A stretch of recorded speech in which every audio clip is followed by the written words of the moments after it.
Hi everyone, I'm Greg from Greg's Restorations. Here we are with our 1971 Toyota Landcruiser Resto Mod. We actually placed top 12 in Battle of the Builders. It was a pretty good competition with everybody. It's very honored to be part of this.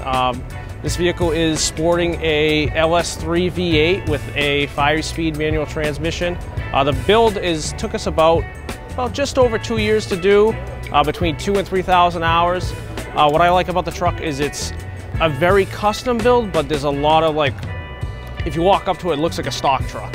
But once you get up close, there's a lot of subtle little details that knock it out of the park. That's why we are here with the top 12 trucks and cars. One of the nicest things, it actually has a retro radio in it from Retro Manufacturing. The radio, what I really like about it is it mimics the original radio that these trucks came with. Back then, everybody would take the radios and they would throw them out, so they're really hard to find. But nowadays, everybody wants Bluetooth. SiriusXM and Retro Manufacturing offers the radio to have these products.